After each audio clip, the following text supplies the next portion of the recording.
Welcome back to another Brokers Brew episode on the Marketing Mortgages Social for Brokers podcast. I'm your host, Chris Target, and normally we are interviewing mortgage brokers on this podcast. We're talking about their highs, their lows, what they feel they've done well, what mistakes that they've made, and everybody can listen to that and learn from their lessons, really, which is really good because I've had loads of great emails, LinkedIn messages, social media comments about how useful this podcast has been. I'm just really chuffed that it's doing so well. This episode is quite a special one for me, actually, because I've interviewed hundreds of mortgage brokers over the years, and be it on the podcast or on sales calls, get chatting to them about their business. And what I thought I'd do for the people listening is talk about the 5 things that I've learned personally from interviewing all of those mortgage brokers.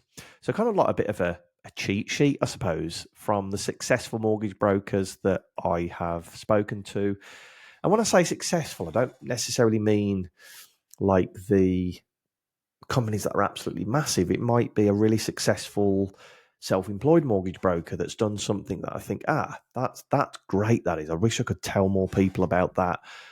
All the way up to somebody that has managed to build a business with over 70 staff. So there's a good few points in this episode on the Brokers Brew that I know so many people are going to find value for. And if you find this really useful as a mortgage advisor, if you could share it with another mortgage advisor that you know would find a lot of value in this, please, we'd be really grateful. We're trying to share the word as far and as wide as possible. And I know this one's going to be full of loads of good stuff, so it'd be great if you could share that with people. So let's get into what I call the 5 secrets that I've learned. Like I said, some of these secrets are for the bigger companies that do 7 figures every single year in turnover. Some of them are quick tips that you can implement straight away from somebody who's set up in their back bedroom.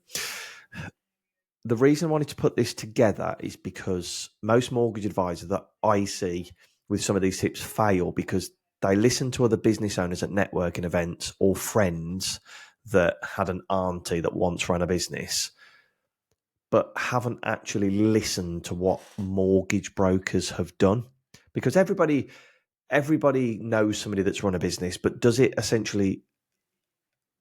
mean that it's the same as yours? Probably not. Running a mortgage business is completely different. And I haven't done it personally, but I think that puts me in such a good position when I'm interviewing these mortgage brokers because I can ask the questions that are, in my head, quite low level and get the best information.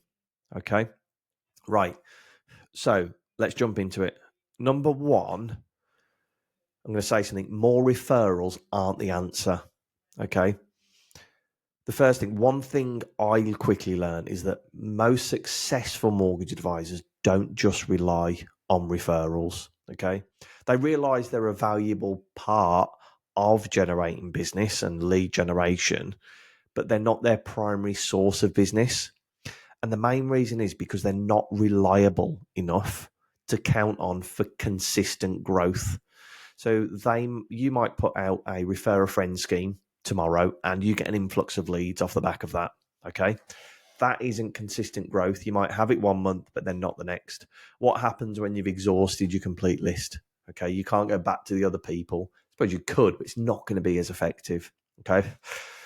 What they find is relying on solely on referrals, it creates that unpredictable flow of leads and it can give you that feast or famine in your pipeline. One month you're really busy, like I said, the next month you're really quiet. What they do is they think of referrals as like a nice little bonus, a little extra on top.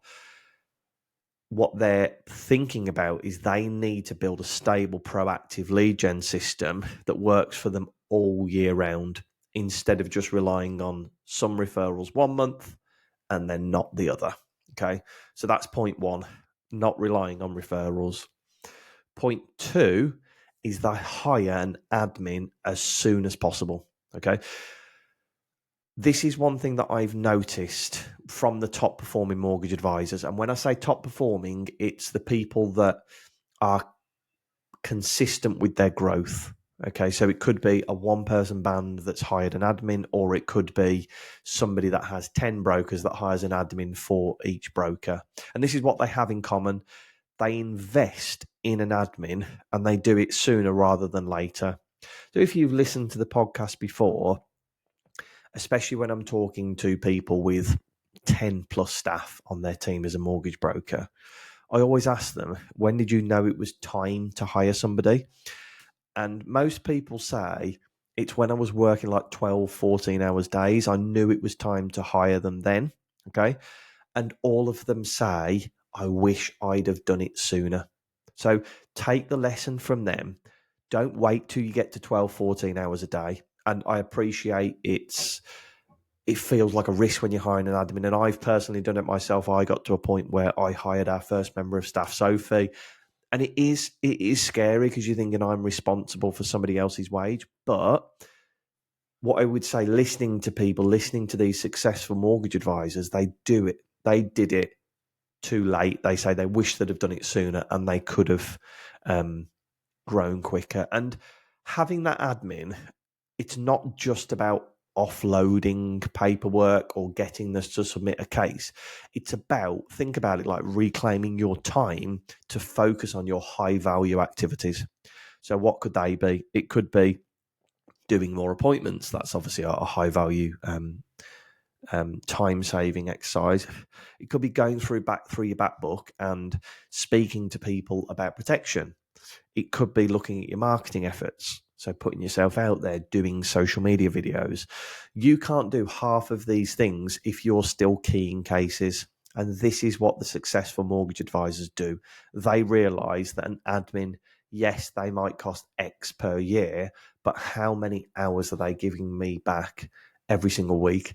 And a little side note on that, you could get them to do your social media as well, or you could speak to us and we'll do your social media for you. That was a really shameless plug, that wasn't it? But yeah, they realise that they can do more marketing, they can follow up with more leads, they can try and get more introducer agreements. Those 2 hours every day that they're keying cases could be out speaking to an estate agent or even talking to people about referrer friendlies. I know we said we're not referring on referrals, but they're an added bonus that you go and speak to people about. Okay. The third point is them realizing how powerful social media is.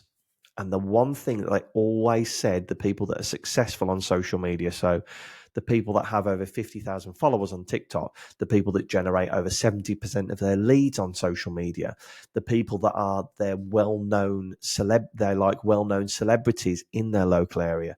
The one thing that they always say is keep it simple. Okay. Instead of overthinking the content, they simply focus on answering the questions they get asked most frequently by clients. Can't even speak today. I like to keep this podcast raw so you hear the little hiccups and realize that it's all not perfect when you're doing podcasts or social media. So these people, what they will do is at the end of the week, they'll make a list of all the questions that they've been asked throughout the week. So how do the 6-time income mortgages work? Can I get a mortgage from a first-time buyer? I'm a first-time buyer, but my partner's not. Does that mean we can apply for first-time buyer mortgages? They will have a list of those questions and they will create social media content purely answering those questions. So if you're sat there overthinking, what do I post this week? What's going to get the best interaction?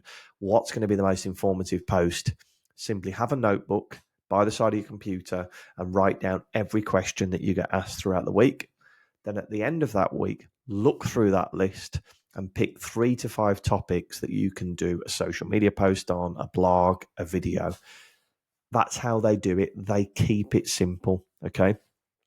The reason that this works so well is 2 benefits, really. It makes content creation more manageable, so you're not having to overthink. And it ensures the content is relevant and useful to their audience because you are answering questions that the general public are asking you during the week. So people on social media are very, very likely to want answers to exactly the same questions. Okay. By sharing that type of content, the mortgage advisors make themselves seem very approachable because they're putting themselves out there and they're answering questions that the audience are asking. But the second, they're positioning themselves as thought leaders. So between you and Smith's Mortgages, if you are giving your audience more and more information and reliable information compared to Smith's Mortgages that are always trying to sell to their audience, they're much more likely to use you because you've built up that trust over time and it builds up that credibility. So that's the third point. They keep their secret. The secret to social media is keeping it simple. Okay. Number 4 is sponsoring local teams. Now, you could say, oh, anybody can do that, but there's a specific way that they do it to make the most out of the sponsorship. So, sponsoring local football teams it's something that came up on quite a few conversations on the podcast, and the most successful advisors really maximized the opportunity of sponsorship. Rather than them viewing sponsorship as like a simple branding exercise, they treat it as a way to build relationships within the community. So what they would do, they would attend the matches that they sponsored. They'd speak with, say if it was a kids football team, they'd speak with the parents, or if it was an adult football team, they'd speak with the partners. If they were adults playing the sport, they would get to know the players and use it as like a networking opportunity. So they can have a chat away to the players, they can get to know them, they can get them to share social media posts for them. Now, by becoming that active presence in the community, the advisors generate leads through like building those personal connections with people. And by doing that, they get a much better quality of lead because the person that's playing for the football team, they've seen that they've invested in their football team. It's much easier just to go to John Smith because they've sponsored than going out to find somebody else. But then the third thing, it increases visibility 10, 20, 100 time fold because you're not just being seen on the shirt, but if you're building that relationship with the football team, they're much more likely to share your posts on social media. You could do an event with them. You could talk to them about how income protection works when you've got hobbies.